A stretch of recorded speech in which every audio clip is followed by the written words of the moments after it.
Lovely to see you, and I'll try to just use those as a prompt if I need them.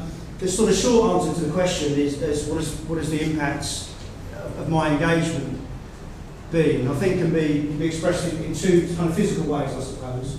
I did the RDF about 5 or 6 years. I can't remember. It was LSIS. It was called LSIS Practitioner Research Day. It was about 5 or 6 years ago, and I did it with another member of staff at my college, and I really, to be honest with you, I did it to support the research that she wanted to do. She was an anthropologist, which is unusual in a sixth form college. I'm a principal of a sixth form college, and she wanted to. We'd kind of built a new building, and there's a lot of new buildings going up around that time before all the money ran out. We built a new building. We built it for our arts team. And there was quite a lot of controversy in the college about whether it was a successful building. It was very much the vision of the arts team at the time, and they designed it in a way that they wanted it. But we had different responses from different kinds of students. So she wanted to do it as sort of an anthropological study of the use of that space. And I wanted to support her in that. So we put a joint application in where she would study the student use of that space. In other words, what kind of building would contribute to a decent arts education. And alongside that, I did some research into what kind of leadership would lead to a decent arts education. So we had a double project going. So the learning from that engagement, the first piece of learning was about that kind of social, that social nature of learning, that kind of working together. Very much that partnership of me and this other teacher working together, looking at different angles of the same thing. Now that's something that is carried on in our college, very strong over the last 5 or 6 years. If you speak to anyone from my college, they'll be very clear about how we learn together and how groups of people can put proposals together from different parts of the college to look at something, and if, wherever possible, we support that as a kind of sensible methodology of research. For us, much better than the individual working alone, kind of in isolation. So that's one kind of concrete outcome. The second concrete outcome is we've built 2 or 3 new buildings since then, and to my shame, the most recent building we've built, we've done less of this. So that's interesting, isn't it? You know, you've got to hold on to these things. But to my pride, the buildings that we've built in the college have been very much focused on how are the students and how are the teachers going to inhabit that building in order to maximise the benefits of their education. So I think that's a very kind of firm outcome. Personal outcome, I've made a very small contribution to reflective teaching. So something that happened to me, the book that David's just been talking about. So personally for me, I've held on to that idea of research, and I've managed to kind of, I suppose, engage and develop my thinking such that I was asked to make a small contribution to that piece. Maggie's smiling because she knows how small it was. But my name is on the front, so it does count. So there's a kind of been a personal sort of personal kind of impact of that. And then I suppose more specifically, if you think about my role, I sort of see, I became principal in 2006, and when you get a new job, for example, leading a curriculum area, or being principal of a college, or whatever it is, the one thing that you're sure of on the day that you get that job, because it's why you get it, is that you are the answer to the problems of that area. So, you know, you're going to sort out English GCSE, you're going to sort out Maths GCSE, you're going to make Havering Sixth Form College. You're exactly what Havering Sixth Form College needs. And there are people that make a career out of that. They come in, they've got a few things that they do it very well, and then they move on. Other people, and I found myself in this situation, stay in their work for a little bit longer and stay within an organisation. And what happened to me, sort of 4 years after I was in, I realised that all that stuff I'd said to the governing body on my kind of rigorous appointment process, well, you know, I stand by a lot of it, but it's not surprising to know that I didn't have all of the answers. And it's not surprising to know that not all of my ideas were the best thing for Havering Sixth Form College. Some went and did good things, some I would think actually did damage, and some just kind of withered away on the vine. So for me, it was really about researching into, it provided a point for me to reflect on what kind of leadership, given my position in life, I was going into being sort of mid-term at my job. I didn't want to leave my job, and I found that my current way of working had become redundant because I hadn't run out of ideas, but you know what I mean? I couldn't generate the same impact from the top down that I could in my first 3 years. So I needed new ways of working. And this to me is at the heart of the impact for me, is that I kind of moved away from this idea of the strong leader at the head of the organisation.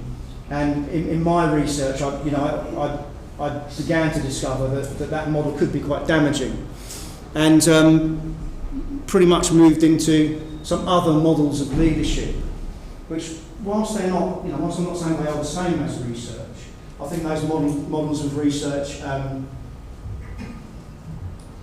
encourage a culture of learning and a culture of research.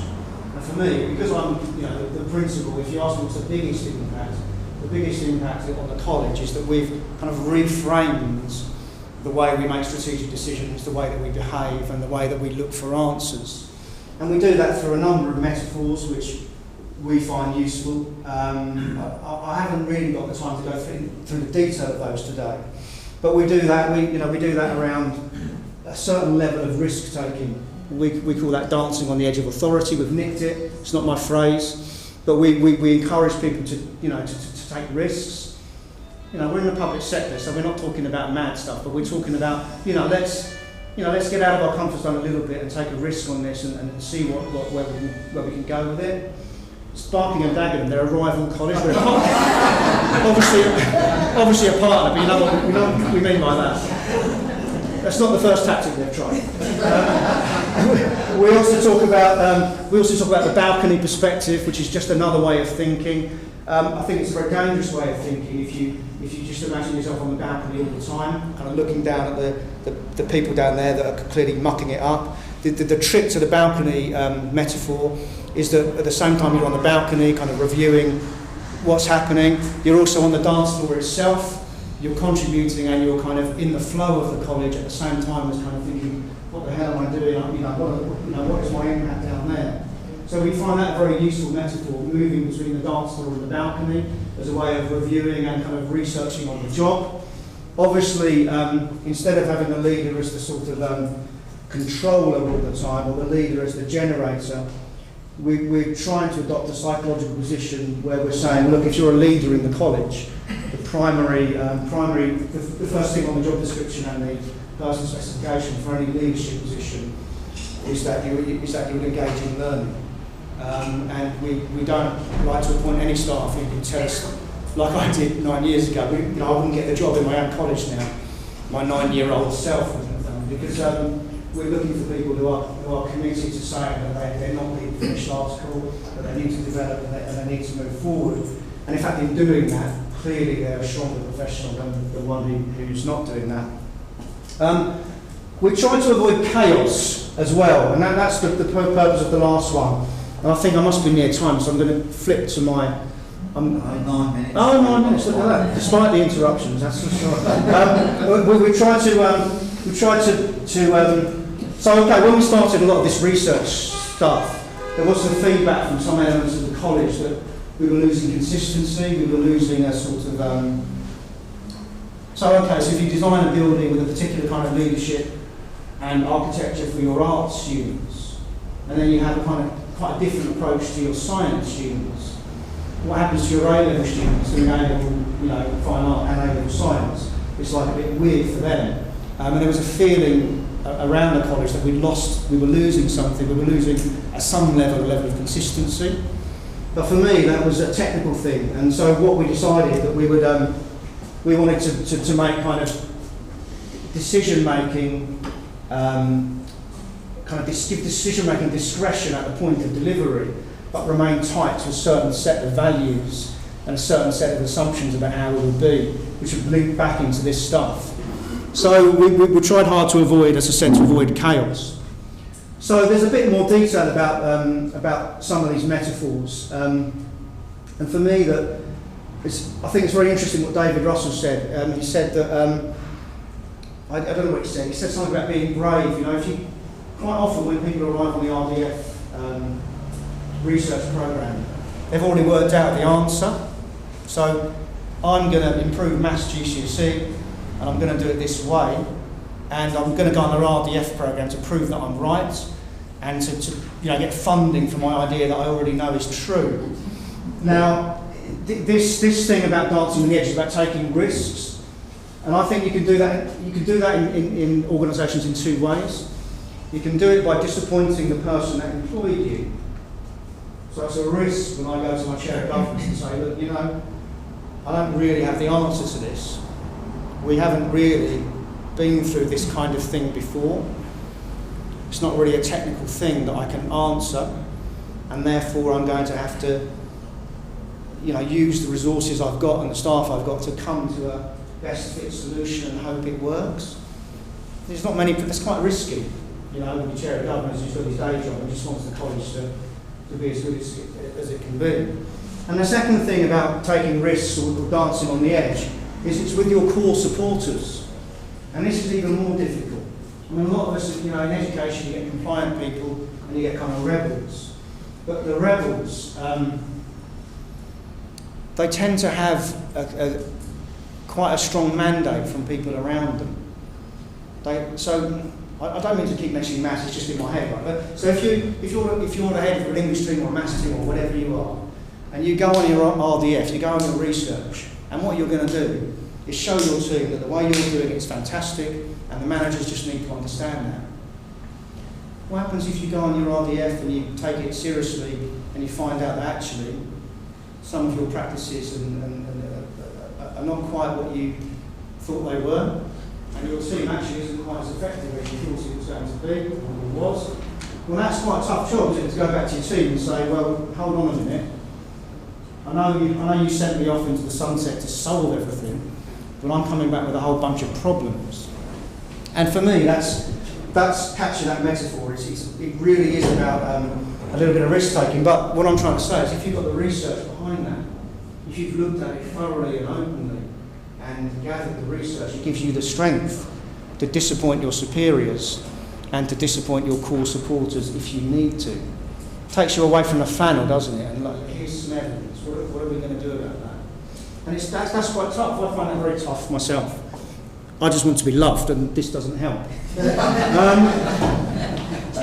Okay. I've spoken about this at the balcony perspective, and I've sort of added a Zen proverb there, which seems to me that that's really just a metaphor for reflecting and not constantly searching everywhere for other people's answers, but thinking it through yourself with your team. Similar thing really about psychologically positioning yourself as a learner in whatever teaching or leadership position you're in. I'll finish, I think, on my Jack Nicholson quote. This is I don't know. We've got a phrase in the college called we use the word "my piece of the mess." So whenever we do self-assessment, whenever we get the results, or whenever we get something that we have to think about, we always start by saying, what is my piece of the mess? And I start that's my kind of principles address at the start of the year. This is the good stuff, this is the bad stuff, and here's my piece. And here's what I'm going to do. And I think it's important to remember that as we embark on our research journeys, that the first thing to do is to research your own practice. And it's dead easy to come away and do some research that proves your manager is an arse, We can all do that, can't we? But the manager's not there researching themselves. This is about you and your practice, and really thinking through what you can do to make a difference before you start focusing on what everyone else has to do in order to make a difference. So, for me, I had a fantastic time on the RDF. My view is it's made a difference to myself, personally and professionally. It's been quite profound, to be honest, and I hope that if you spoke to a member of staff in my college, you'd find that there was a sense of difference, that there was a sense of a positive culture, and I think that's pretty good legacy. Yeah. Thank you very much.